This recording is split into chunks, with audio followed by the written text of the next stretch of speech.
Eh, oh, mes paroles valent cher. Salut à tous. J'espère que vous allez bien. Le chairman pour vous servir. Les Guzney m'appellent le chair. Les Fimbi 500. Mais les deux sont corrects. Anyway. Sarcel représentant. Sect Abdoulaye évidemment. Bienvenue sur We Hustle. C'est toujours ton émission qui rassemble et motive. Au fil des émissions, nous recevrons différentes personnalités qui viendront s'asseoir à ma table, nous parler de leurs échecs, mais surtout de leurs réussites. Alors, Rigo, take a seat, non? Tout le monde chie pas à fond. Demande aux Haïtiens, ils savent ce que je viens de dire. PDG, let's get it! We hustle, baby.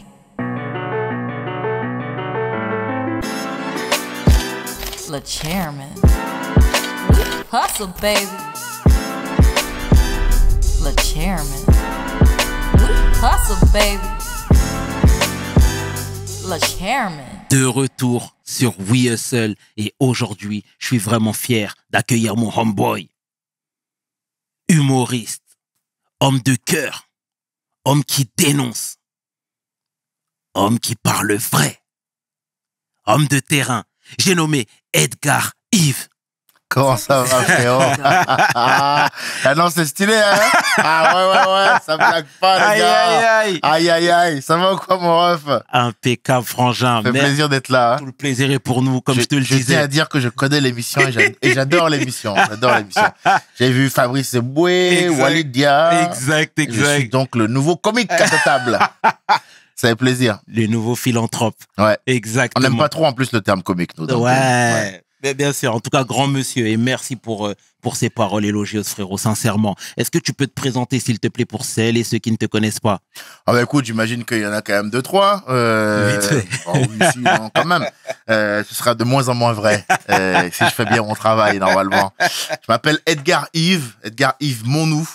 J'ai 37 ans, voilà. 1m85, 87 avec les cheveux, je dis souvent. Et ouais, je suis stand-upper. Voilà, on va dire que s'il y a du rap conscient, j'essaye de faire du stand-up conscient. J'essaye de jouer mon rôle de troubadour, d'apporter modestement ma pierre à l'édifice et puis de faire bouger, avancer les choses. Ouais. L'avantage de l'humour, c'est qu'on passe pas pour des moralisateurs. Parce que donner une leçon à travers la blague, ça permet de la faire passer crème. Tu vois ce que je veux dire? On rigole et on fait... Ah ouais, en fait, c'est pas faux ce qu'il dit. Tu vois, on prend ça comme ça simplement et ça passe. Je pense que l'humour, c'est un bon vecteur pour envoyer des messages, sans être moralisateur. Belle introduction, en tout cas. Et t'as bien raison. Alors, on va retracer le parcours, forcément. Tu connais un peu le principe de l'émission. Ouais. Moi, je veux que tu me parles de ta jeunesse au Bénin, déjà, dans un premier temps. Comment il était, le jeune Edgar Yves? Impétueux, hein. Impétueux. Pas irrespectueux, mais... comme dirait mon père, pas facile à polir. Okay. Seul truc qui m'intéressait, moi, c'est de m'amuser. Très jeune, j'avais du mal avec les règles. Tu sais, on me disait, faut faire ci, faut faire ça. Mais moi, j'étais en mode, ouais, mais là, ce qui m'intéresse, c'est de jouer au foot, c'est de draguer Anta, de sortir avec Fanta, de courir après Cynthia, de rigoler avec mes potes, J'ai toujours eu ce cliché un peu de plein d'amis, des bons plats, rigoler, jouer au foot, m'amuser. Donc, j'étais un gamin... on va dire un peu difficile pour certains parce que j'avais du mal à être canalisé, quoi, tu vois. La société m'intéressait pas trop, les règles m'intéressaient pas trop et l'école telle que présentée, telle que proposée, c'était vraiment pas mon truc, frérot. Être dans une salle, écouter un gars qui avait la science infuse pendant 2 heures. Moi, j'attendais la récré pour aller jouer au foot. J'étais pas intéressé par ça. C'est aussi un truc sur lequel je me penche pour mon nouveau spectacle en me disant, bah, tiens, peut-être qu'on devrait penser aussi à discuter de l'école. Est-ce qu'on est tous faits pour étudier de la même façon? Est-ce qu'on peut pas maintenant réadapter certaines choses? Est-ce qu'il n'y a pas des matières plus que jamais qui devraient être enseignées et qui sont pas du tout enseignées, quoi, tu vois? Je sais pas si j'ai répondu clairement à la question. Mais absolument, mon frère. Et déjà, avant de poursuivre, vous étiez combien au niveau de la fratrie? 5. J'ai un grand frère d'une union différente. Ensuite, mon père s'est marié avec ma mère biologique, donc Herveline Avognon. Il a eu moi et ma grande sœur. Et après, il a divorcé de ma mère. Et quand j'avais 6 ans, il s'est remarié avec une Française blanche, Virginie Dobchi, et c'est elle qui m'a élevé. Donc, j'ai été élevé par une femme blanche française. Donc, j'ai été élevé un peu comme un Français, mais en Afrique. Donc, je suis vraiment riche des 2 cultures. Et derrière moi, il y a ma petite sœur, Jade, et puis la plus petite, Egg Marine, voilà. Et entre Jade et Egg Marine, on a eu aussi une sœur, mais malheureusement, on l'a perdue. Donc, voilà. Paix à son âme. Ouais. T'as grandi à Cotonou même? J'ai grandi à Cotonou, ouais, Cotonou, Porto Novo. J'ai été beaucoup en pension, moi, au pays. J'ai été en pension à Porto Novo, j'ai été en pension à Cotonou, j'ai été en pension à Ouida. Et les conditions de la pension au bled, c'est pas les conditions de pension en France. Hein. C'est-à-dire? C'est street. Par exemple, moi, j'étais à Porto Novo, au collège Victor Ballot.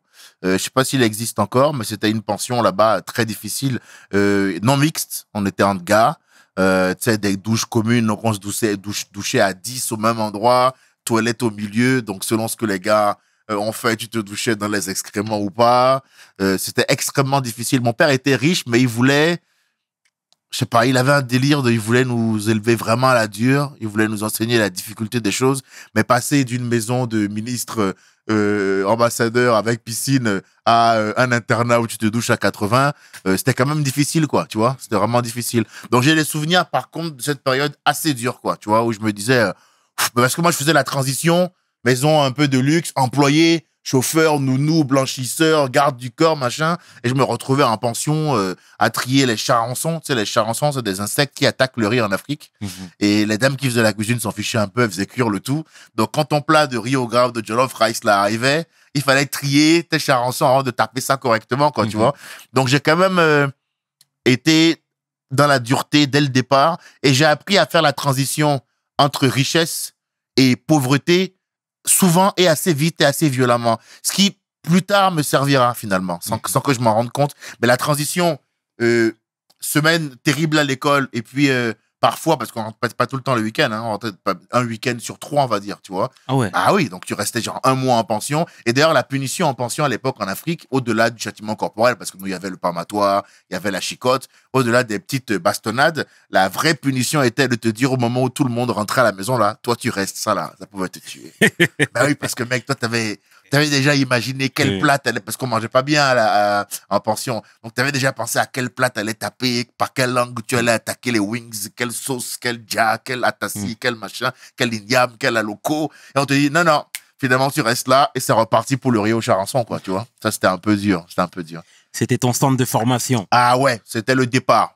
C'était le départ. Et toi, très tôt, les parents ont mis l'accent sur les études. Tu sais, moi, je connais énormément de Béninois, tu vois, et quand on était à l'école, on était un petit peu dans notre déconnade, pour rester poli. Oui. Par moment, les Béninois, eux, ils étaient très carrés, mais vraiment, et c'était même poussé à l'extrême. C'était valable pour toi? Pas du tout. Et est-ce que tu comprends déjà ce que je te dis, à Bien savoir sûr. quand les parents, enfin des Béninois, mettent très tôt l'accent sur les études? Bien sûr, parce que en fait, les études, c'est vraiment un moyen de s'élever socialement et de s'émanciper. La raison pour laquelle les parents, en général, mettaient... Mais mon père le faisait, hein. Mon père était intransigeant sur les études. C'est juste que moi, peu importe le type de menace que tu me faisais, quand j'en avais rien à foutre, gros, j'en avais rien à foutre, tu vois. J'étais vraiment un garçon comme ça.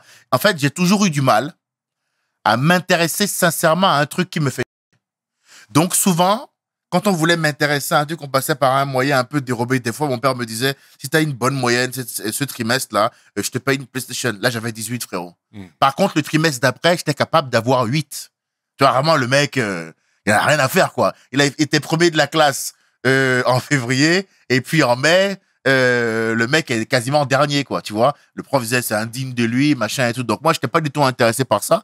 Mais la raison pour laquelle les parents africains, globalement, et puis les Béninois, moi, mon père était comme ça, je confirme, mettait l'accent, c'est parce que lui, il avait la conviction que c'est par le travail qu'on s'émancipe et qu'on s'élève socialement. Donc, il voulait être sûr que ces gamins savent parler, savent s'exprimer, soient corrects, aient du vocabulaire et une vraie éducation, parce que pour lui, c'était une clé pour s'imposer en société. Il n'a pas complètement tort. C'est avec le recul, l'enseignement dont j'ai bénéficié, moi, ma formation intellectuelle, les livres qu'on m'a fait lire, m'ont permis après de m'exprimer devant n'importe qui. Donc, finalement, c'était pas une mauvaise chose. Quand j'étais gamin, ça m'embêtait, mais l'adulte que je suis, bah, si c'était à refaire, je dirais, ouais, refaites comme ça quand même, parce que ça me permet quand même de faire n'importe quelle interview, de m'exprimer correctement, Absolument. de mener plein de débats et d'avoir surtout une pensée construite, une formation intellectuelle. J'ai un esprit de système, moi. Ça veut dire que moi, je peux prendre des éléments de ma culture générale et les inclure dans un raisonnement. J'ai pas appris bêtement. On m'a appris non seulement à apprendre, mais à utiliser intelligemment mes informations.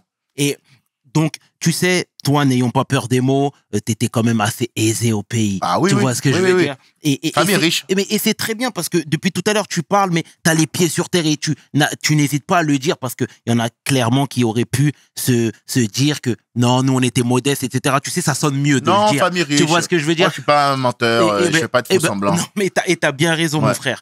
Et moi, je veux savoir comment on est vu, parce que tu sais, d'un point de vue extérieur, la bourgeoisie africaine, ils sont quand même très imbus de leur personne. Ils sont très hautains. Tu sais, même comme moi, je suis sénégalais, mais quand je vais là-bas et que je vois des gens qui sont bien placés, etc., ils te font ressentir de prime abord que tu n'es pas dans leur caste. Oui. Moi, mon père était comme ça, hein, pour le coup.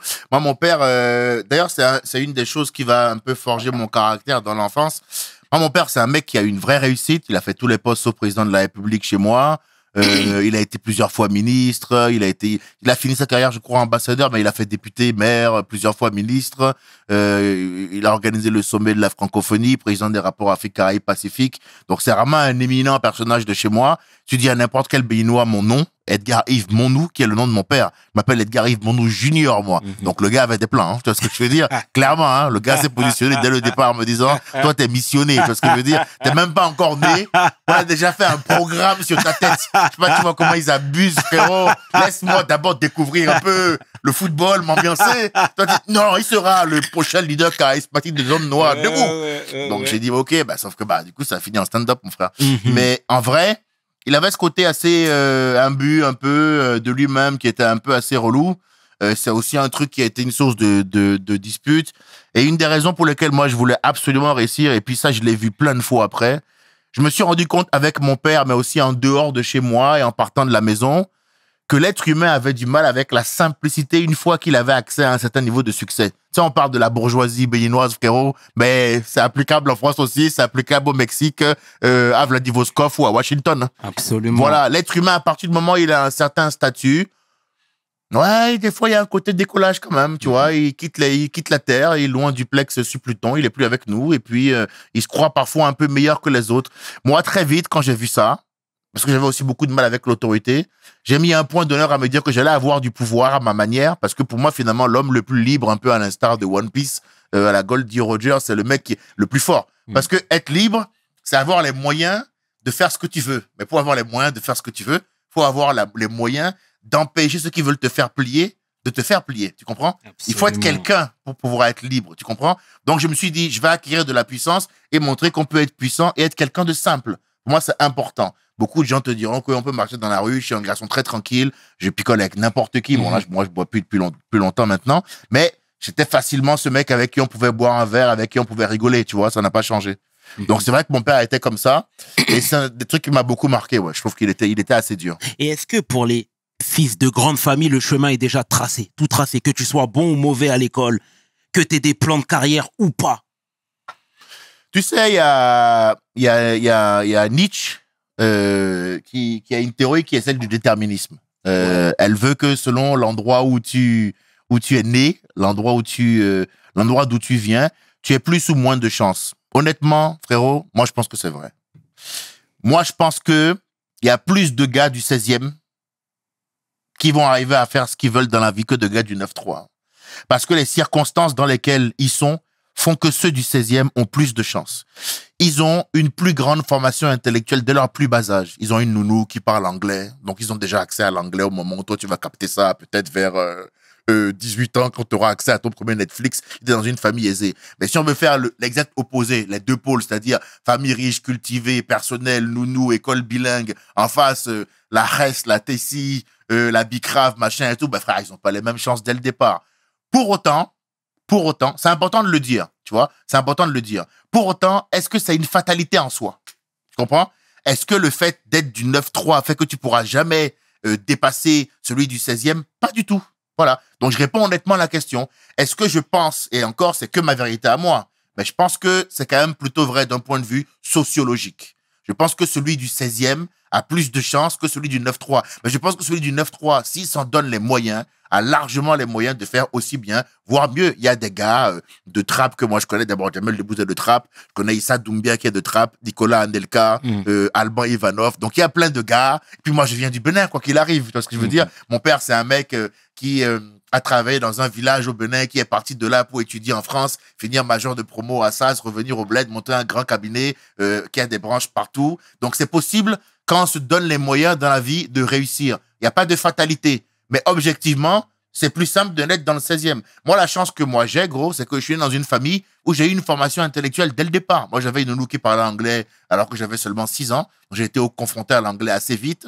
J'étais dans une famille où il fallait avoir une formation intellectuelle, ou si tu n'étais pas capable de discuter à table, d'avoir une pensée construite avec des arguments pour justifier ce que tu pensais, tu passais des déjeuners, des dîners très très longs. Parce que nous, c'est une famille un peu classique où on débat beaucoup, où ça parle fort, où il y a plein de discussions différentes. Faut être capable de suivre ça. Donc moi, je débat avec mon père quasiment depuis que j'ai 5-6 ans. Quand je disais un truc, c'était, mais pourquoi tu penses ça? Explique-moi. Donc tu vois, naturellement, on me formait à avoir un esprit critique et non un esprit de critique, ce qui est très différent. Mais tu vois, on m'obligeait à avoir un esprit critique dès le départ. Donc je pense que oui, ça joue. Tu vois, moi, quand je suis arrivé en Comedy Club en France, frérot, je parlais mieux que tout le monde. Hein. Ah oui, parce que j'avais étudié le français de manière grammaticale à l'école, j'avais un langage beaucoup plus châtié et j'ai un vocabulaire très très riche. Donc du coup, et puis j'ai une facilité oratoire parce que justement, tu vois bien, il y a pas beaucoup d'humoristes qui arrivent à faire de bonnes interviews en même temps qu'ils font de bons sketchs. Ça veut dire que moi j'ai un panel qui est large, mais c'est clairement lié au milieu dont je suis issu et comment j'ai été formé. Tu comprends? Ça m'a donné un avantage en plus. Pour faire ce boulot, en tout cas. En tout cas, tu es très transparent et très honnête. Et moi, je suis admiratif, frère. Sincèrement, bravo. Non, sincèrement. Et toi, tu es venu en France par la suite pour faire des études de droit. C'était quoi l'objectif déjà dans ta tête quand tu es venu? C'était je viens en France histoire de faire plaisir aux parents ou il y avait un but dissimulé derrière cette venue? Non, pas du tout. Au départ, quand je viens en France, le but, c'est vraiment d'obéir parce que ce que t'appelles faire plaisir, là, c'est pas ça, hein. Il n'y avait pas trop d'options. Il n'y avait pas d'option 2, hein. Il fallait arriver. Le père a un cabinet d'avocats à la base. Il fallait se former en droit. Moi et mon grand frère. T'avais quel âge sans te couper? Quand j'arrive en France, définitivement, je dois avoir, parce que je vis en France et je finis par faire ma seconde et ma terminale en France. Donc, j'ai mon bac ici. J'ai ma seconde première terminale ici.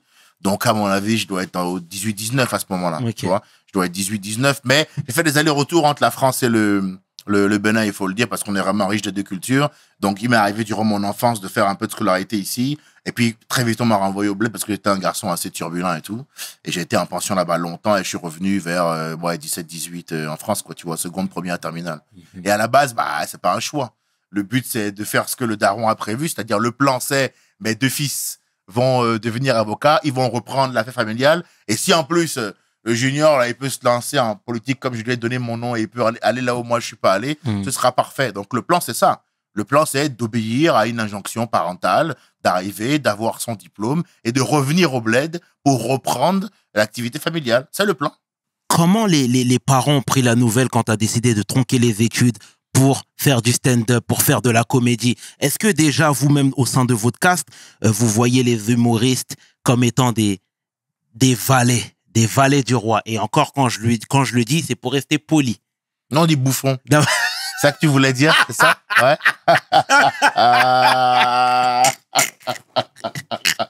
Non, on dit bouffon. On dit bouffon à la cour du roi. Ouais. Mais en fait, quiconque, pour moi, prend mal le titre de bouffon, il y a différentes formes de bouffon. Faut se poser la question, pourquoi est-ce que bouffon est vu maintenant de manière péjorative? Moi, je suis presque sûr qu'à l'époque, c'était hyper classe d'être un bouffon, à l'époque des rois. Bouffon à la cour du roi, ça devait être hyper classe. Et je pense que c'était tellement dangereux que c'est un terme qui a été vulgarisé et ridiculisé. Tu verras que dans l'histoire, on s'arrange toujours pour que les métiers, les personnages marquants comme ça perdent de leur valeur au fur et à mesure. C'est la raison pour laquelle c'est important d'étudier l'histoire. À l'origine, bouffon à la cour du roi, c'est extrêmement stylé, frérot. C'est un mec qui arrive et qui, via blague, facéties, différentes formes de divertissement, va réussir à dire tout haut ce que tout le monde pense tout bas. C'est le mec qui était au courant que la duchesse de Nottingham avait couché avec le duc de Notting Hill et personne ne devait le dire. Et lui, il arrivait, ils ont ensemble. Hein. Ah, il fallait pas le dire. Oh, on a vrai. j'ai manqué de vigilance. Tu vois, c'est ça un bouffon. C'est un mec qui, par le rire, va arriver à rétablir une forme de vérité et défendre un peu l'opprimé. Donc, mon frère, c'est un gars de Marvel, hein. C'est un Avengers, le bouffon, frérot. C'est un mec qui arrive et qui rétablit la justice par le biais du rire. Ouais, mais si là, ça, c'est péjoratif, ben, j'ai pas compris Ouais, ce qui est cool, alors. Ça, c'est ton point de vue à toi. Mais c'est pas mon point de vue. Historiquement, bouffon à la cour du roi, c'est ça, frérot. Mais la raison pour laquelle, la plupart du temps, le bouffon, on lui coupait la tête, c'est bien parce qu'il disait de la merde. C'est pas mon point de vue, c'est la vérité. Il y a une vérité historique, c'est celle-là, elle est pas discutable. Tu vois ce que je veux dire? Après, on peut débattre de ce que le terme est devenu. Mais à la base, bouffon, mec, c'est méga stylé. Tous ceux qui ont étudié l'histoire te le diront. Maintenant, on dit, ouais, bouffon. Mais non, c'est stylé, bouffon, frérot. Si t'es un vrai bouffon, t'as la classe. Et là, comment tes parents ont pris la nouvelle? Très mal. Parce que déjà, moi, je pensais pas être un vrai bouffon ou quoi. Moi, je voulais juste faire des blagues. Là, quand je te parle de bouffon, là, c'est la parole de l'artiste qui a maintenant 10 ans de hustle Ouais. et qui sait ce que c'est que la dimension socio-politique de ce métier. Je sais faire la différence entre un humoriste qui démarre ou parfois qui est en pleine carrière et qui parle de son premier rapport sexuel et un humoriste qui parle de la corruption en Afrique, qui parle de Vincent Bolloré, qui parle des problèmes avec les hôpitaux, qui parle de ce que les gens vivent. C'est pas la même chose. Et tous les humoristes qui ont embrassé la dimension socio-politique du métier, c'est que des humoristes qui ont laissé leur nom dans l'histoire. Tu vois, les Coluche, les Desproges, et des mecs qui arrivaient et qui faisaient des vraies blagues sur des vrais trucs. Coluche, c'est l'histoire d'un mec qui passe son temps à s'en prendre au système politique. Moi, beaucoup, en commentaire en dessous de beaucoup de mes vidéos, les gens, ils disent, évite de faire de la moto, toi, prochainement. Tu vois ce que je veux dire? Parce que, quand tu fais bien ton boulot, t'as des problèmes quand t'es humoriste. Molière, frérot. Molière, il lui est arrivé quoi? Molière, il a vécu des galères pas possibles. Coluche a vécu des galères pas possibles. Donc, si t'es un vrai humoriste en 2024 et que t'as pas de problème, c'est sûrement que t'es pas un vrai humoriste. Ah, c'est la première chose. Et quand j'ai décidé de démarrer l'humour et que j'en ai parlé à mes parents, ils l'ont très mal pris. Hein. L'histoire, elle est un peu connue.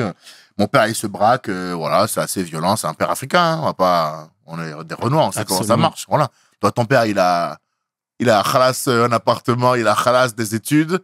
Et t'as raté la première année, il a rien dit. Tu viens lui dire au bout de 3 ans, quand t'as ta licence et qu'il faut se spécialiser master au privé, tu lui dis, finalement, je vais pas faire de droit, je vais faire du stand-up. Il dit, ok, si tu veux faire du stand-up, frérot, tu dégages. Voilà. Et bon, je passe les détails parce qu'il faut garder un peu de pudeur là-dessus.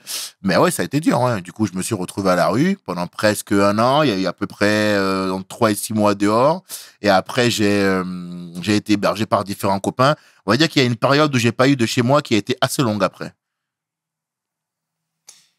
Le hustle était grand. Le hustle était grand.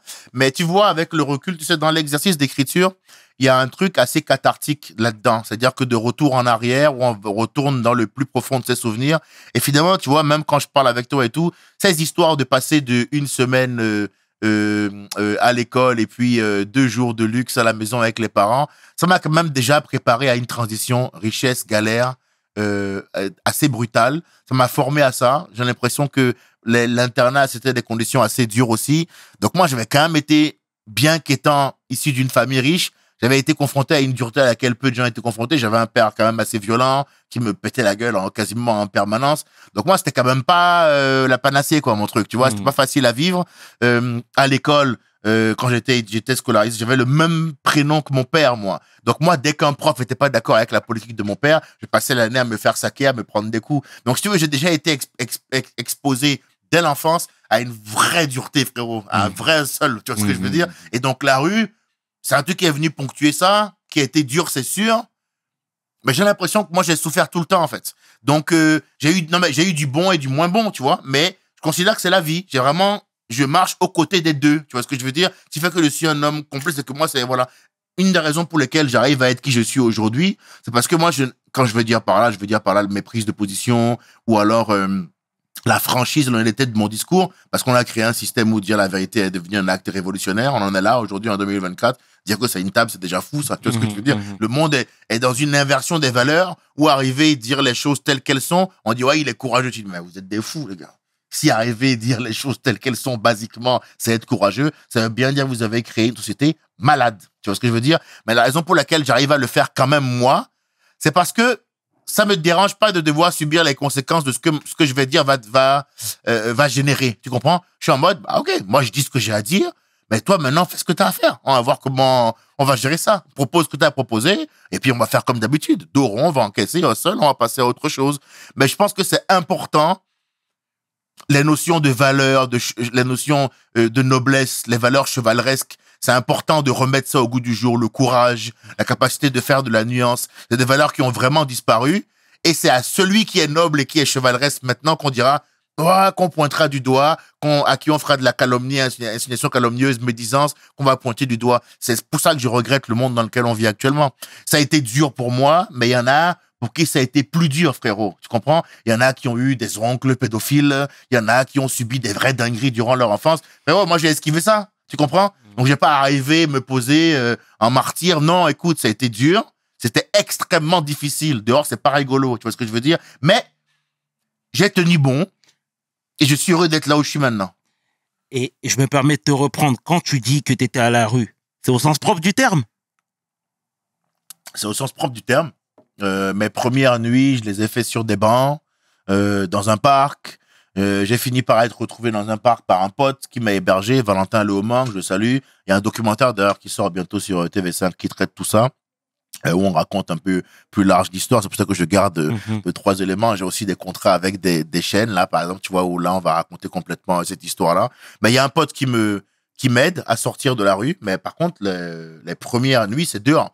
Ça veut dire que voilà, je prends mon sac, je dors sur des bancs, je change d'endroit, je vais dans les magasins, je vole des sandwichs pour bouffer. J'étais quand même assez malin aussi comme type. J'avais une formation intellectuelle. Donc quand je te parle de déterminisme, c'est important parce que les stats dans ma situation à moi, de sortir de ça, c'est 0,2%, hein, tu vois ce que je veux dire. Mais il y avait la fierté de Renoir, frérot, la fierté de Négro, l'envie de pas lâcher, la colère, la haine absolue envers mon père de lui prouver qu'il avait tort et que rien que pour lui prouver qu'il a tort, je vais sortir de cet enfer-là, ce que j'ai fait. Donc, je suis pas peu fier. Et quand tu sors de là, il n'y a pas beaucoup de gens qui peuvent venir s'asseoir devant toi, te pointer du doigt et te dire que tu es autre chose que ce que tu es vraiment. Hein. Quand tu sors de là, tu sais qui t'es. Tu comprends? Tu sais qui t'es. Il n'y a pas d'être humain sur la planète qui peut arriver derrière et te dire va là-bas, fais ci, fais ça si tu n'as pas envie de le faire. Parce que tu sais qui t'es. Voilà, ça a été difficile. J'ai été à la rue au sens littéral pour te répondre. Et ensuite, j'ai beaucoup dormi chez plein de potes, ce qui n'est pas facile non plus. C'est pas la même chose que dormir sur un banc. Mais enchaîner les squats chez des gens, il y a aussi un côté, voilà, on te fait comprendre que t'es pas chez toi, ça va avec toutes les remarques. Tu sais, les gens, ils sont heureux de te dépanner 2 jours. Mais au 3e, frérot, tu deviens une plaie à l'endroit. Et bon, je juge pas ça, tu vois. Merci déjà pour les 2 jours, en vrai, tu vois. Mais ne jamais être chez soi, devoir voguer de maison en maison. Et quand t'arrives pas à trouver une maison, faut trouver un squat, tu vois, ça arrive, ça. Donc, des fois, t'alternais entre je dors 3 jours chez l'un, 2 jours chez un, je suis en banc, 3 jours chez l'autre. Voilà, ça a duré à peu près 1 an, cette période, donc c'était quand même long. Et puis après, j'ai retrouvé un boulot. Tu peux resituer l'époque? À ce moment-là, j'ai entre mes 23 et 24 ans. Entre mes 23 et 24 ans. C'est juste quand je viens fraîchement d'avoir ma licence de droit. Donc entre mes 23 et 24 ans. Et puis après ça, je trouve un boulot alimentaire. Après ça, à Poitiers. Je travaille à Californie à l'époque, il y a plein de travail dans les centres d'appel. Tu sais, il faut appeler les gens chez eux pour essayer de leur caler des box, des conneries comme ça et tout. Je fais ça pendant, un bon 6-7 mois aussi. Je fais un peu d'argent, un peu de quicheta. J'aide le gars qui m'a aidé à sortir de la rue. Et puis à ce moment-là, je pars de Poitiers, j'ai plus rien à faire là-bas. Il y a une femme que je rencontre parce que je me suis resociabilisé. On a repris les douches, on est bien, on est de retour sur le game. Et elle est nantaise et je pars à Nantes pour vivre avec elle. Voilà.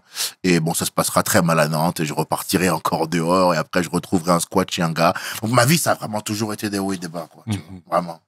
Et je m'attarde un petit peu sur Nantes. Je t'en prie. Parce que Walidia, que je salue fraternellement, est parti, a fait un stage aussi à Nantes, tu vois. Wally, c'est vrai. Exactement. Donc, il est en train de se faire les dents, en train de se faire connaître dans les cafés-théâtres, etc.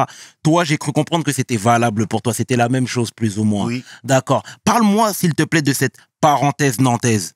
À Nantes, c'est particulier. Il y a pas mal de gars qui viennent de Nantes, hein. Il y a moi, il y a Wally, il y a Ahmed Silla. Exact. On est 3. Exact. 3.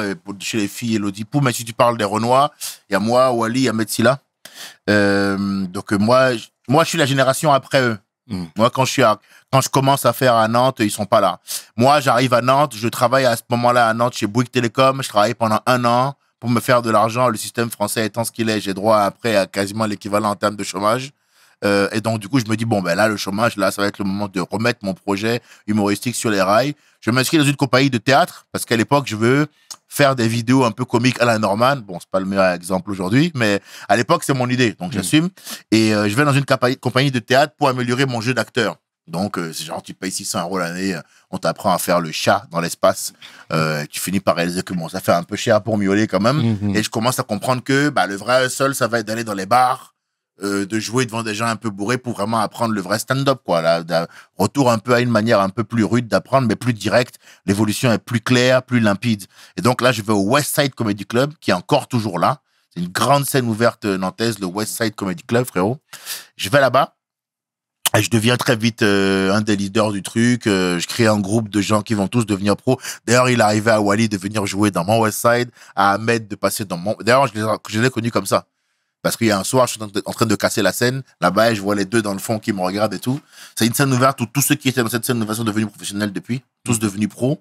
On est passé de 15 personnes dans un bar bourré à nous dire c'est nul, à 120 personnes tous les soirs debout comme ça devant le bar à gueuler pour être dedans parce que on arrivait, on rappait, on chantait, on dansait, on créait des chansons pour demander de l'argent. Et au milieu de tout ça, plein de sketchs, plein d'impros en tout genre. On était généreux, tu vois, on jouait 2-3 heures, après on se bourrait la gueule. C'était vraiment sympa à cette époque-là. C'était un peu la bohème, la vie d'artiste, de jeune insouciant. C'était ma jeunesse, ça. C'était ma vraie jeunesse. Tu vois, je jouais, je picolais, je courais après les filles, je me marrais. C'était sympa, c'était jeune et insouciant. J'ai fait ça pendant longtemps. Je suis vraiment devenu le boss de là-bas avec, du coup, cette troupe-là dont j'étais un peu le leader. On a fait la Cité des Congrès 2 fois de Nantes. Il y a quand même une grande salle. J'avais réussi à la compagnie du Café Tête à gagner un concours d'humour, ce qui m'a aidé, du coup, à faire mon spectacle là-bas. Donc, j'étais arrivé à un niveau à un moment donné où j'avais ma scène ouverte qui cartonnait. J'avais mon spectacle 3 fois par semaine à Paris, jeudi, vendredi, samedi. Et le moment était venu à ce moment-là de me remettre dans une zone de danger, d'aller à Paris pour essayer de la reine du bal, quoi, de ken tout le monde et de devenir un boss.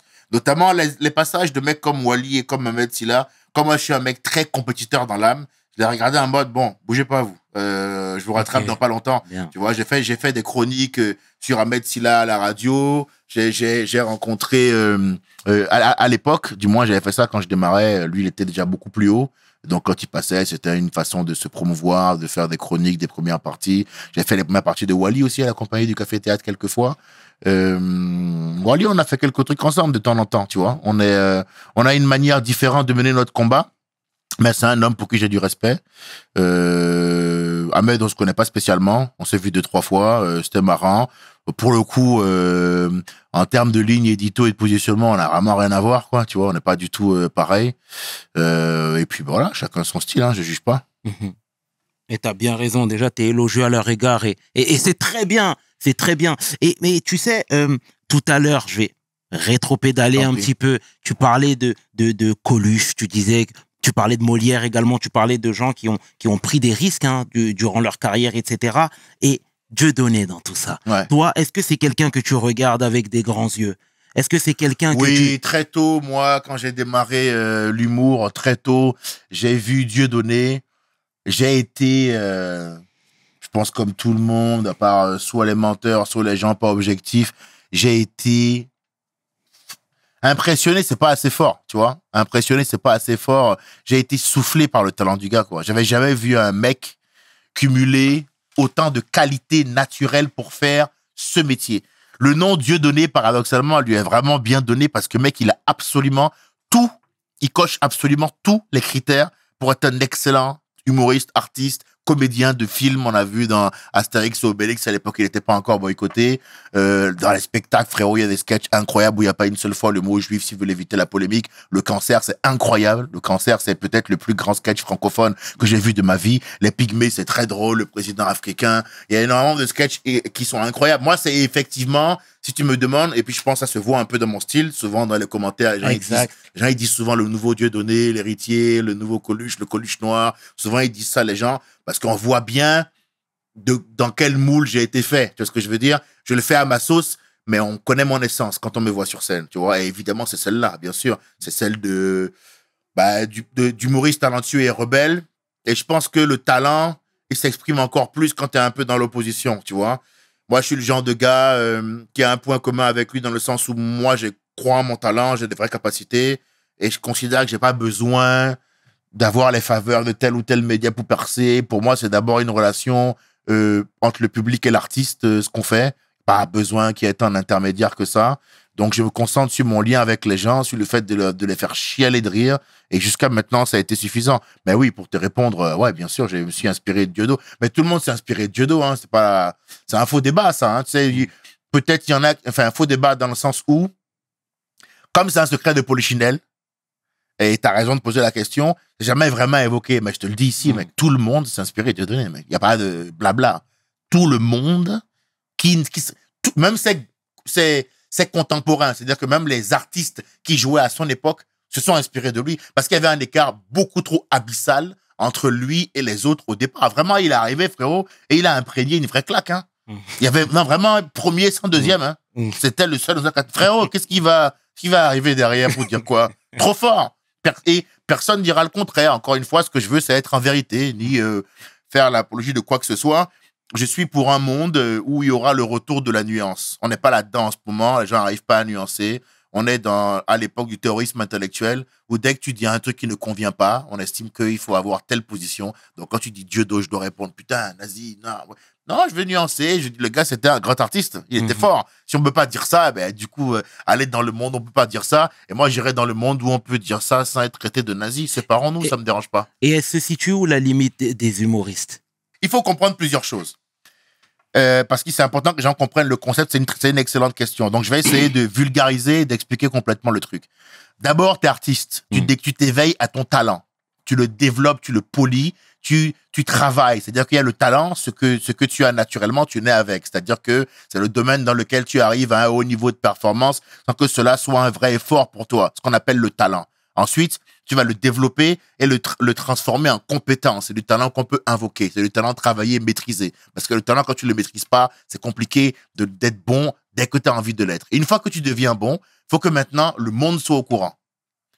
Donc là, tu rentres dans une phase où tu dois maintenant expliquer aux gens que t'es bon. Parce que si t'es bon, mais que t'es bon que dans la salle de bain, là, on en a rien à foutre.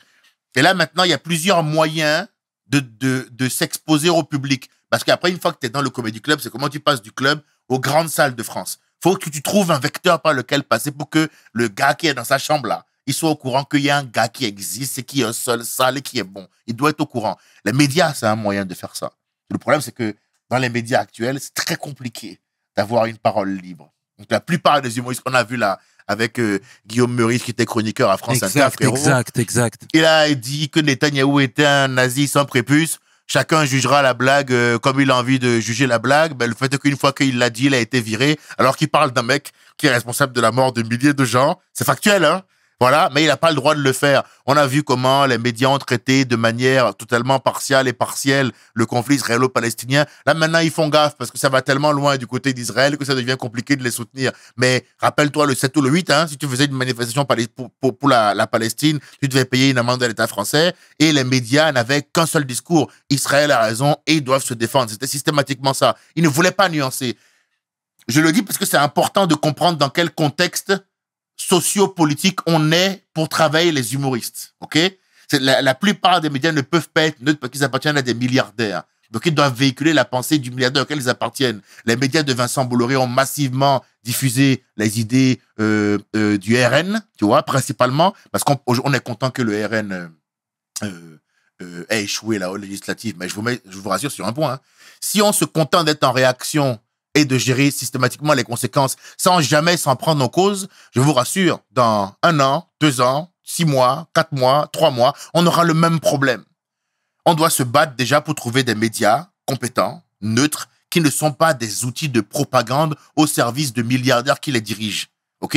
C'est compliqué pour un humoriste de bosser comme ça. Moi, on connaît mon histoire. Je suis allé sur C8 faire un sketch sur Vincent Bolloré. J'avais parlé de ce qu'il fait en Afrique, ce pourquoi il a plaidé lui-même coupable au tribunal, hein. Donc, il n'a rien inventé.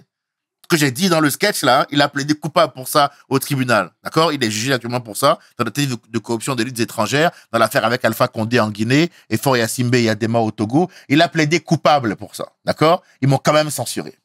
C'est le jeu. C'est comme ça.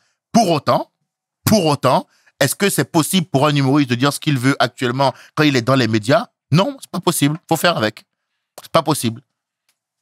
Donc, quand t'es un humoriste, l'enjeu, C'est de trouver un moyen d'avoir une parole libre. Et c'est compliqué sur les médias d'avoir une parole libre. J'en reviens à ta question. C'est compliqué d'avoir une parole libre sur les médias, de dire ce que tu veux. T'es pas briefé, mais quand les conséquences de ce que tu dis arrivent, tu comprends qu'en fait, non. Voilà. On t'a dit à l'école ici, liberté, égalité, fraternité. Ouais, non. Une fois que tu arrives concrètement sur le terrain, tu réalises qu'il y a des subtilités.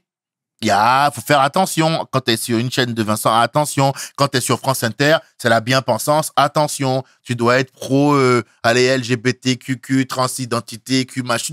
Tu dois avoir un discours plus ou moins policé. La critique ne peut pas être acerbe, alors qu'un humoriste peut pas s'exprimer à fond quand il n'est pas dans le lâcher-prise.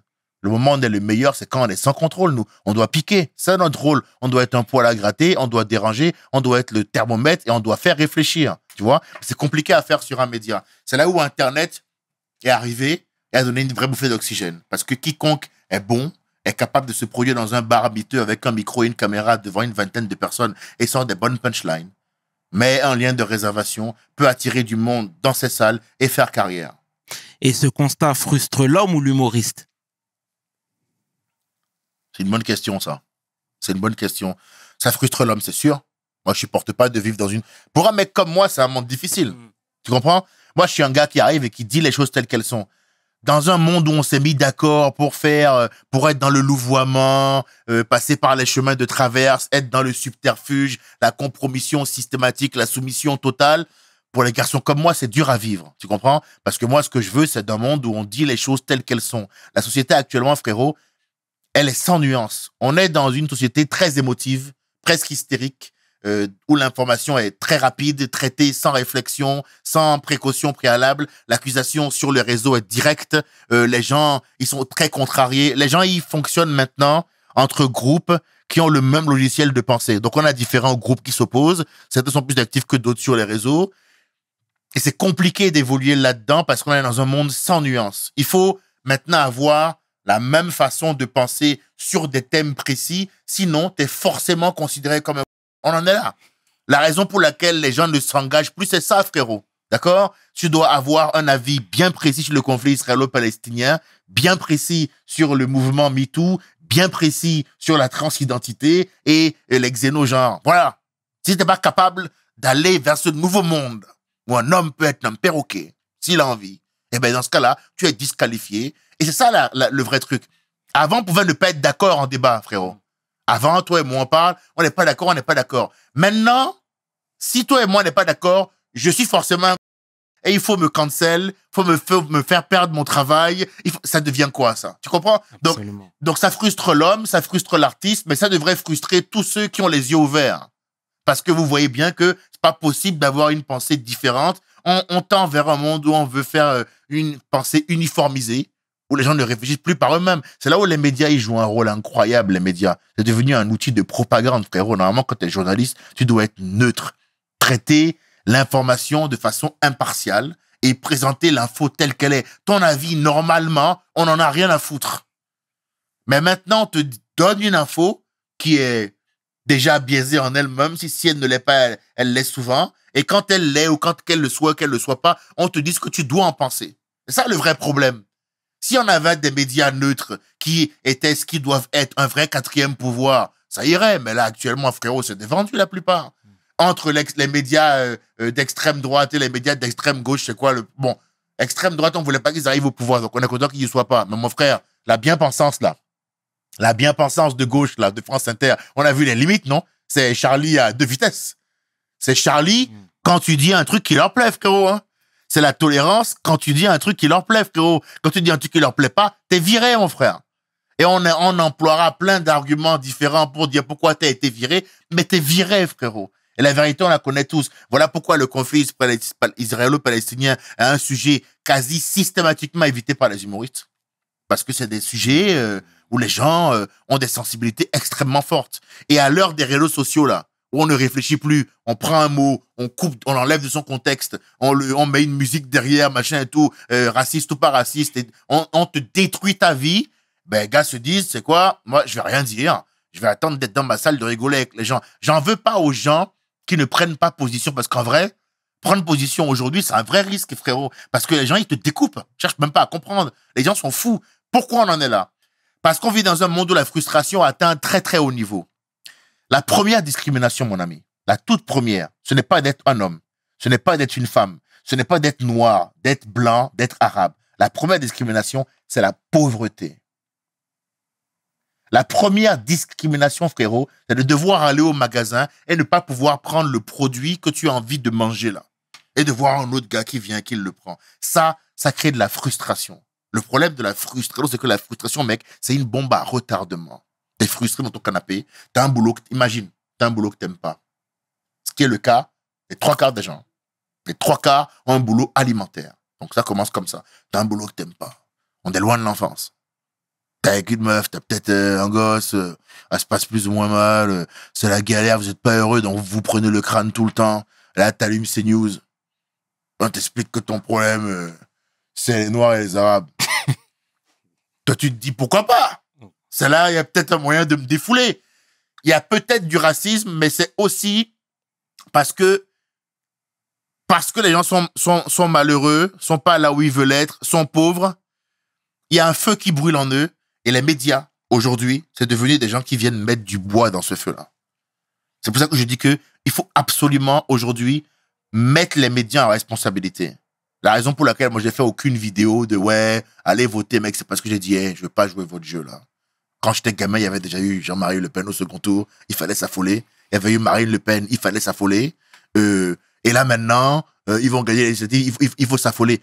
Venez, on règle le problème de base au lieu d'être tout le temps en réaction. C'est bien qu'il passe pas. Je suis Renault. Je veux pas que le RN passe. T'as compris?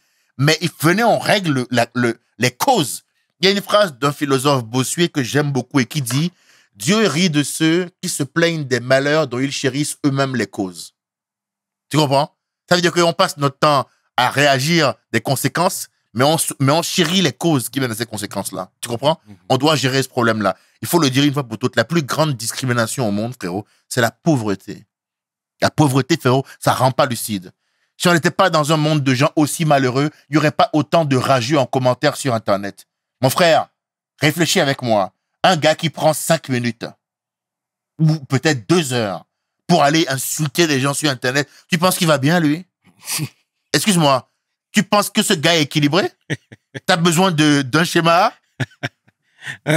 Frérot, des fois, il laisse le taf, il laisse le boulot. Alors, tu t'y attendais pas, hein?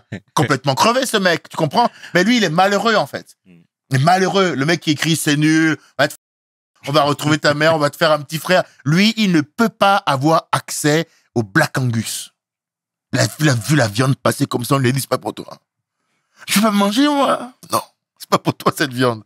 C'est pour d'autres gens. Donc lui, il pète un plomb, lui. Tu comprends? Donc lui, il écrit sur Internet, il se dit c'est les Noirs ou les Arabes, ou un autre problème. Mais la frustration, c'est le problème majeur du monde dans lequel on vit. Ça prend tout son sens. On vit dans une époque où la plupart des gens font un boulot qu'ils n'ont pas envie de faire spécialement, frérot. Rien que ça. On nous parle de système, de ci ou de ça. Venez, on fait le job qu'on a envie de faire pendant 15 jours. Tous, on fait ce qu'on veut. Tu vas voir à quelle vitesse le monde échange. Parce que dès l'école, on formate les gens de manière à ce qu'ils ne puissent pas faire ce qu'ils ont envie de faire dans la vie. Souvent, en gros, tu vas à l'école parce qu'il faut aller à l'école. Après, tu suis les études plus ou moins par défaut. T'es au courant de ce que tu voulais étudier à 20 ans, toi? Moi, je savais même pas. Je suis allé en droit parce que le daron m'a dit d'aller en droit. Et après, je me suis dit, au bout de 2 années de droit, mais en fait, j'ai pas du tout envie d'être là. Et si je suis honnête, je voulais pas être là depuis le début. Moi, là, j'étais dans le foot, j'étais dans 2-3 trucs. Vous m'avez cassé les couilles avec vos études, mais ça m'a jamais intéressé, votre affaire. Moi, je suis dans le gingembre. Eh oui, frérot, je suis dans les brochettes. Moi, je suis pas dans vos conneries, là. C'est quoi cette histoire d'avocat, de robe, de code civil? Allez, tous vous... Comment? La rue? Oui, bon, on y va. Mais ça commence à m'emmerder, cette histoire. Je suis là à lire un truc. Écoute, frérot, je lis un truc dont j'ai absolument rien à... T'imagines ce que ça fait? Tu ouvres un code civil, article 7, tu dis, oh là là. Tu dis, je n'en ai rien à de cet article, frérot, tu vois? Mais je dois le lire et je dois l'apprendre parce que c'est la règle. Allez, tous vous... Non! Non! Et attention, moi, comprends une chose. Moi, je m'en suis émancipé à prix coûtant. C'est-à-dire que, en étant dehors. Ouais. Mais comprends que la plupart des gens n'ont pas résolu cette équation-là que moi, j'ai résolue à 23 ans. Enfin, je l'ai résolue. Bon, la vie l'a résolu pour moi parce que j'ai pas voulu me retrouver dehors. Mais de facto, j'ai fait un choix un peu audacieux. Je l'ai peut-être dit en bégayant. Humoriste. Tu es devenu quoi? Humoriste. Il dit quoi là? Approche-toi, je ne comprends pas. Humoriste. Bon, dégage du chez moi. Et voilà, c'est tout. J'accepte, frérot. Mais maintenant, le chairman. Et maintenant, mon ref. Et maintenant, je vis pleinement ma vie. Et crois-moi, c'est pas parce que j'ai un peu plus d'argent et de notoriété maintenant que je kiffe. Je kiffais déjà à l'époque du West Side, quand j'étais au RSA. Et je buvais une pinte de bière, je passais la soirée à faire un métier que j'aime, je rigolais après avec les gens. La vie était douce, c'était du concentré de bonheur parce que j'étais à l'endroit où je voulais être. Comprends que la plupart des gens sont pas à l'endroit où ils veulent être. Ça veut dire que pour eux, du soir au matin, mec, la vie c'est une tanasse. Gros, t'imagines, tu dois aller au boulot, il y a un gars, il se rappelle même pas de ton nom. Et j'ai adoré votre travail hier, Philippe. Il m'appelle Stéphane. Oh, ça va. On peut vous appeler Moïse quand même. Bon. C'est comme ça commence la journée. Lui, il joue déjà avec mon blaze. Tu vois ce que je veux dire? Et toi, tu vas travailler toute ta vie pour aider ce mec-là à se payer un yacht. Je parle des boulots d'entreprise, là. Tu comprends? C'est la plupart des tafs, ça. Métro, boulot, dodo, les gens, ils partent de banlieue, ils font 2 heures de métro, aller 2 heures de métro, retour, pour un qui se rappelle pas d'eux. Ils ont un de celui qui gagne 15 000 euros par an, frérot. T'as capté? En faisant un truc qu'ils aiment pas. Et tu leur demandes à eux d'être équilibrés, d'avoir aucun dérapage, de pas aller clasher sur les réseaux, de pas voter RN juste pour mettre un peu d'ambiance. Il y en a, ça se trouve, ils ont dit, on va voir. Parce que là, c'est plat. Tu comprends ce que je veux dire? Et tu sais...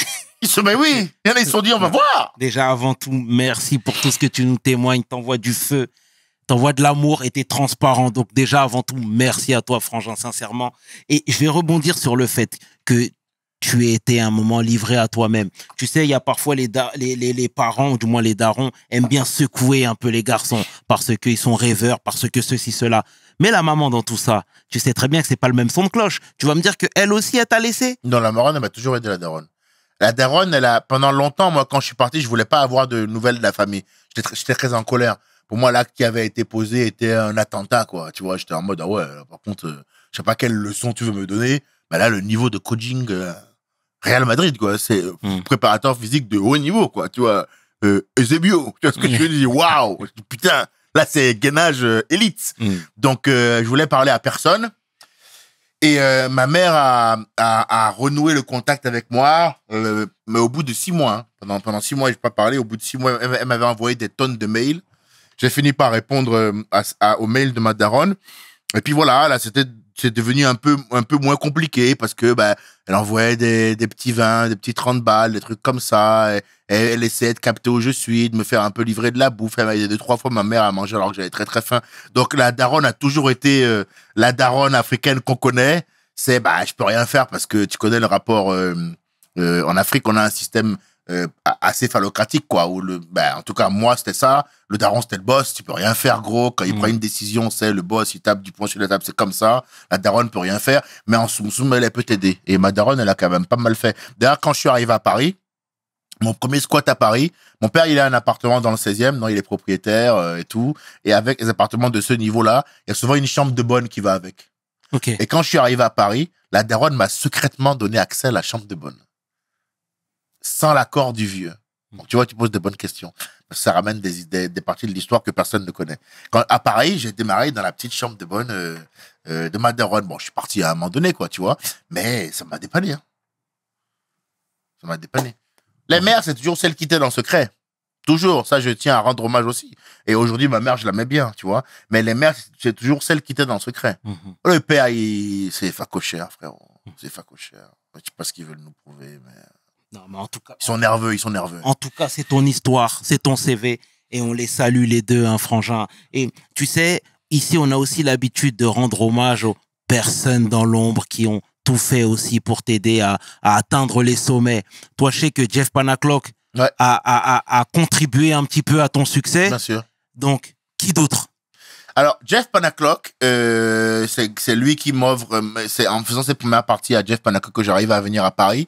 Parce que le producteur de Jeff Panaclock me repère lorsque je suis en première partie de Jeff Panaclock et me fait faire mon premier spectacle parisien. C'est de là que mon aventure parisienne démarra. Donc, il est pour beaucoup responsable, Jeff, dans mon odyssée, mon début d'aventure parisienne. Beaucoup de gens, Baptiste Le Caplin, Jérémy Crédville, des gens qui m'ont aidé à faire des premières parties quand je suis arrivé à Paris. Walidia, ça arrivait tard. J'étais déjà installé à Paname quand j'ai vu Walidia. Mais Laurent Thibault de Rire et Chanson, il m'a aidé à faire des chroniques à la radio, à Rire et Chanson. J'ai fait une scène ouverte un soir à Paris, il m'a repéré et il m'a aidé à faire la radio. La radio m'a aidé à commencer à développer mon taf sur les réseaux en mettant des chroniques quasi quotidiennement, des chroniques radio. Ils m'ont beaucoup aidé avec la radio. Il y a eu qui d'autre? J'ai eu différents producteurs, mais mon rapport avec les producteurs a toujours été mauvais. C'est toujours des gens qui te font des contrats iniques, où tu as que des devoirs et pas de droits, et où surtout ils prennent 80% de tes fonds et ils te donnent que des miettes. Il y a beaucoup d'artistes qui sont produits et qui touchent pas ce qu'ils génèrent. Beaucoup d'artistes sont produits et ne touchent pas l'argent qu'ils génèrent. Moi, je suis en autoprod aujourd'hui, donc j'ai passé de la Visa Electron à la Black Card en 1 an, mais parce que je touche maintenant ce que je fais. Mais ça arrivait tard, hein. La plupart de mon cursus, frérot, j'ai travaillé pour les autres. Mais comme plein d'artistes, hein. Au début, frérot, le face du comédien, c'est, tu donnes ça à la science, hein. Ils font des expériences scientifiques avec tes fesses, hein. Ça, c'est un donut, hein, mon frère. Les gars se régalent. Ah, mais, petit comique, magnifique. C'est petit jus. Vraiment, c'est cadeau, quoi. Tu bosses comme un chien. Et après, si t'es courageux, tu t'en émancipes, encore une fois. Tu vois? Tu vois, c'est l'histoire de ma vie, frérot. Tu vois, je me suis émancipé de mon père, émancipé des producteurs, émancipé des médias, tu vois. J'envoie tout le monde parce que je me rends compte que ils veulent te proposer un semblant d'existence. C'est ça le problème. Ils veulent te proposer une vie qui n'est pas réelle, qui n'est pas palpable. Ils veulent faire de toi un fantôme et un zombie. Et les gens, les divergents comme moi qui sortent du cadre ont des problèmes. Mais la plupart des gens, frérot, c'est des fantômes. La plupart des gens, je te le redis, c'est des fantômes. Quand tu te dresses contre le système, tu sais que c'est beaucoup plus dur pour toi. Ouais. Il n'y en a pas deux comme toi. Non, mais je préfère ça. Sincèrement, frérot. Sincèrement. Tu as le choix entre vivre une vie plus difficile, d'accord? Mais quand tu te lèves le matin, t'as pas de boule au ventre. Quand tu rentres le soir, ce que tu vois dans la glace quand tu vas te brosser les dents avant de dormir, t'es OK avec ça. OK? Et c'est pas que t'as moins de moyens ou que c'est plus nul. Le chemin est plus long parce que tu ne bénéficies pas de ce dont tu bénéficierais en termes d'exposition et de passes décisives si tu avais le discours plus courroucé, plus doux, qu'on voudrait que tu tiennes. Plus sobre, plus dans les clous, plus carré. Tu pourrais être à France Inter, tu pourrais être dans le nouveau film de je sais pas qui, être aux 20h de TF1. D'accord, très bien. Mais en échange de ça, là, tu as une très mauvaise estime de toi-même. Tu prends quoi? Mais moi, je préfère souffrir un peu. Je préfère souffrir un peu, mais moi, quand tu me parles, tu parles à un garçon équilibré, qui n'a aucun regret. J'ai pas vendu mon âme. Mon caractère est une chose qui est beaucoup mis en avant parce que moi, dès qu'il fallait te soumettre, j'ai toujours dit non, écoute, je vous laisse faire vos trucs là, mais moi, je veux rien mettre dans ma bouche à l'insu de mon plein gré. Je vous connais pas, on peut pas coucher ensemble comme ça. Paye-moi un verre, laisse-moi du temps, faut que je réfléchisse, je te connais pas. Tu vois ce que je veux dire? Les gens, ils sont fous, tu vois, dans ce milieu, ils sont complètement tarés. Moi, je pense que c'est important d'être soi-même. Et moi, je pense que il faut d'abord faire les choses avec le cœur. Il faut d'abord les faire comme on a envie de les faire. Et les résultats, ils viennent d'eux-mêmes. Je pense que si ce que tu dois faire quand tu arrives quelque part, systématiquement, convenir et correspondre, à quel moment tu es toi-même. Il y a un boxeur qui disait que si tu es ami de tout le monde, tu es forcément un ennemi de toi-même. Je crois profondément à ça. Moi, les mecs qui ont jamais aucune histoire dans ce monde, tout se passe tout à fait bien pour eux. Ça m'inquiète parce que je me dis, lui là, c'est sûr il a dû faire des concessions qu'il faut pas faire. Il a aucun problème, lui. Alors, c'est quoi ça? Écoute, un artiste qui a aucun problème en 2024, c'est pas un vrai militant, c'est pas possible. C'est pas possible. Si t'as trouvé le moyen, toi, d'avoir zéro problème, tu mènes quel type de combat? C'est quoi ton sabre? Il est fait avec des plumes? Tu vois ce que je veux dire? C'est pas possible. Si tu dis la vérité aujourd'hui, tu te fais emmerder. C'est le système qu'on a créé. Mais je préfère avoir des problèmes et être moi-même, Ça me donne un peu des crises d'angoisse. Mais tu sais, moi, je suis fan de Naruto, Dragon Ball Z, Bleach, Fairy Tail, Nicky Larson, Olive et Tom. Je suis fan de ces héros-là, qui étaient des gens un peu con tout le long, qui faisaient un peu les guignols et qui étaient très classe 10 minutes à la fin pour sauver la dame ou pour sauver la terre. C'est des valeurs avec lesquelles j'ai grandi. Chevalier du Zodiac, Club Dorothée. Je suis un garçon qui s'est fait comme ça. Et puis, il paraît que le caractère est fait de la naissance. Bon, ben, c'est vrai que moi, dès petit, j'ai un besoin de liberté. J'ai compris que pour être libre, j'allais devoir affirmer mes positions. Je t'ai redressé le tableau. Dès l'école, on t'explique ce que tu dois faire, où tu dois aller. Tu sors de là, on te dit où tu dois étudier. Tu sors de là où tu dois bosser, presque qui tu dois épouser, ce que tu dois avoir pour avoir une vie stylée. Ça veut dire que dans la société et le système tel qu'il est, être toi-même, ça passe forcément par le fait de dire non à quelqu'un à un moment donné, quand même. Il y a bien un moment dans ta vie où tu vas devoir dire, écoutez, ce que vous proposez là, moi, personnellement, non. Pourquoi? Ben, comme c'est ma vie, je viens de me rendre compte que ce serait peut-être bien que je décide l'orientation qu'elle va prendre quand même. Il n'y a rien d'héroïque là-dedans. C'est normal. Et il faut réclamer cette liberté-là. Tu comprends? Il faut sortir un peu des croyances limitantes. Il faut sortir un peu de ce que l'État nous dit, ce qui est soi-disant possible ou pas. Parce qu'on a des croyances limitantes depuis qu'on est petit, mon frère. Tu comprends? Il faut sortir de ça. Chaque être humain peut réclamer et proclamer son indépendance. C'est pas le privilège de 3 mecs qui ont de 3 personnes qui ont du courage ou des privilèges. C'est faux. C'est quelque chose qui est vraiment accessible de tous. Et il faut juste avoir le courage d'exprimer ses convictions et le courage d'assumer un refus. Le vrai problème, frérot, c'est que les gens, ils ont la frousse. Je ne dis pas que cette frousse-là, elle n'est pas justifiée. Elle est justifiée. Cette peur, elle est justifiée, frérot. Dans mon domaine, tu peux faire 15 ans de travail. C'est tellement facile de diffamer quelqu'un que, aujourd'hui, mec, du jour au lendemain, ta carrière, elle est finie. On a vu, là, dans le mouvement MeToo, qui est un mouvement, certes, très sain, s'appuyant sur des bases très saines, mais on a vu, là, cette année que, pour une rumeur qui est lancée sur Twitter, on peut quitter ta carrière. Donc, je peux comprendre que t'aies pas envie de t'exprimer à ce moment-là, que tu te dises, bah, écoute, dans le doute, je vais quand même fermer ma gueule. Tu fais une carrière ou si tu dis du jour au lendemain, moi, je trouve que actuellement, ce qui se passe en Palestine, c'est abusé, on peut te quitter ta carrière. Donc, je peux comprendre que les gens aient peur. C'est une logique qu'ils aient peur. Mais si on n'apprend pas à dealer avec nos peurs, on fera rien bouger. Fera rien bouger. Il n'y a aucun changement tangible qui passe pas par un point sur la table ou par une opposition à un moment donné. Donc, c'est à nous de prendre nos responsabilités. C'est bien de nous dire, allez, courez, faut pas que le RN arrive au pouvoir. Frérot, au point où on en est, il va se passer quoi de pire? Ouais, il pourra peut-être y avoir pire. Mais est-ce qu'on n'a pas des problèmes sérieux à régler, comme le fait de se reprendre en main, de faire ce qu'on veut faire dans la vie? Parce que si le RN ne passe pas, mais que tu fais pas le boulot que tu veux pendant 40 ans et qu'après tu passes sans avoir rien fait de tangible, comment tu fais pour que ta voix elle résonne, elle porte, elle sonne fort et que ton passage soit utile? Tu fais quoi pour ça? Tu fais rien. T'es là, tu subis, tu dis qui est un gars bien, qui est pas un gars bien, ou je sais pas si, ou je sais pas quoi. C'est pas intéressant. T'es un militant. Faut choper sa liberté, frérot. Et toi, le stand-up, c'est quoi? C'est un tremplin pour toi? Oui, pour moi, c'est un moyen. Pour moi, c'est un moyen, le stand-up, que j'ai trouvé de m'exprimer. C'est un moyen c'est un domaine où j'ai du talent. Ça veut dire que c'est un domaine, comme j'ai défini tout à l'heure, où j'arrive à un haut niveau de performance, sans que cela soit un effort pour moi. Je suis naturellement drôle, je bosse bien là-dedans. Donc, c'est un moyen d'exprimer mes idées. Et c'est le meilleur moyen de transmettre un message sans être moralisateur, comme je t'ai dit au début. Quand tu dis la vérité en blague, pas si mieux. Tu comprends? Qu'arriver et dire la vérité direct comme ça, gros, bon, moi, je le fais encore dans la vie, mais tu perds des groupes d'amis, tu perds des gens. L'être humain a du mal avec la vérité, hein. Je te le dis, hein. Les humains, frérot, ils ont du mal avec la vérité. C'est le mécanisme humain de défense de base, c'est le déni. L'être humain, quand tu viens bouleverser ce qu'il croit, ses fondements, ses bases, quand tu viens tout bouleverser, plutôt que d'admettre ce niveau de remise en cause là, il préfère dire que t'es un... C'est plus simple à gérer. Tu comprends? C'est plus simple à gérer. Je comprends totalement. Ben oui. Et aujourd'hui, tu sillonnes un peu le territoire, t'as beaucoup de notoriété, les gens t'aiment et tu leur rends bien, j'ai presque envie de te dire. C'est quoi les projets futurs? Écoute, projet futur, je suis actuellement en train d'écrire un film. C'est long, le processus d'écriture d'un film, mais j'écris un film avec Pathé, là, je suis content, solide sur mon parcours, tu vois, justement. C'est pour ça que j'ai des zones d'ombre aussi, parce que, bah, il faut que ça aille au cinéma, que ça sorte dans des fictions et tout. Il y a un documentaire sur moi qui sort à la rentrée sur TV5. Ça va s'appeler Edgar Yves, le prix de la liberté. Et voilà, je vais le mettre sur mon YouTube. Donc, les gens pourront aller le voir. Le but pour moi, c'est vraiment de créer un pôle puissance à moi tout seul pour vraiment avoir besoin de personne. Moi, je veux continuer mon hustle. Justement, je veux créer mon site internet. Presque plus avoir besoin de Facebook et Instagram parce que vu comme je suis là, un jour, ils vont le fermer, frérot. C'est sûr. Moi, ils vont arriver à un moment donné à me créer. Tu as vu comment je parle?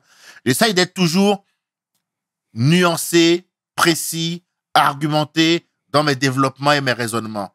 Mais on est à l'heure où on peut prendre un mot, prendre un autre mot, faire un mash-up et dire, vous avez vu, il est comme ci, il est comme ça. Et comme les gens sont en colère, tout ce qu'ils demandent, c'est ça à l'époque des Romains, c'était comme ça. Hein. Pour calmer le peuple, il fallait leur donner du pain et des jeux. C'était quoi les jeux, frérot? Ils étaient tous dans une arène, là. Il y a des gars qui se battaient contre des lions, qui se battaient entre eux. Donc, il y a quand même un truc profondément vilain chez nous, quand on n'est pas là où on veut être. En gros, ce que je pense, c'est que l'être humain, quand il n'est pas là où il veut être, c'est pas la meilleure version de lui-même, frérot. Je pense qu'il y a des matières comme ça qui devraient être enseignées à l'école, tu sais. Ils devraient enseigner ça. Je pense qu'on devrait enseigner aux gens la gestion de la souffrance. Je pense qu'on devrait enseigner également aux gens comment accepter la contradiction, comment contrôler un peu ses émotions. On voit bien que maintenant, avec la cancel culture, dès que tu n'es pas d'accord avec quelqu'un, encore une fois, tu ne dois pas exister, pas bosser, pas travailler, pas être quitté. On doit apprendre aux gens à gérer un peu plus la frustration, leurs émotions et aussi à apprendre à souffrir. En tout cas, mon cher frère, au nom de toute l'équipe de WeHustle, nous te remercions pour ta venue. Merci, mon ref. Ton partage. Tu nous fais du bien, frangin. Tu parles à bâton rompu. Et ça nous fait du bien d'entendre ce genre de discours. Tu vois ce que je veux dire? T'élèves les consciences. En tout cas, t'es vrai. J'essaye. Pour moi, c'est important. Et c'est vraiment ce que je veux que ceux qui nous regardent comprennent. Moi, c'est mon combat. Ayez le courage d'être vrai, quoi. Je pense qu'on peut résumer ça comme ça. Ayez le courage d'être vrai. Tout ce qu'on vous dit qui est compliqué, là, c'est pas si compliqué que ça. Ce qui est compliqué, en fait, c'est d'assumer les conséquences d'un acte. Habituez-vous à ça. Comprenez que les actes entraînent des conséquences et que être un homme, une femme digne, c'est accepter les conséquences qui viennent avec ses propres convictions. Absolument. Si vos convictions disparaissent parce qu'il y a des conséquences plus ou moins fâcheuses, ben on pourra faire ce qu'on veut de vous. Et on pourra faire de ce monde le plus grand des enfers. Ce qu'il faut, c'est absolument reconquérir notre propre adversité, reconquérir nos propres valeurs et proclamer notre indépendance. Mais ça, c'est pas un truc qu'on a besoin de faire dans 4 ans. On peut le faire demain. Eh ben, ce sera le mot de la fin, frère. Merci, mon ref. Merci à toi, mon frangin, sincèrement. Merci à toi. C'était le tiers. Et 500, tu peux inverser, les deux sont corrects. Avec mon pas de frangin, j'ai nommé Edgar Yves pour WeHustle. Mes paroles valent cher. Peace. We hustle, baby.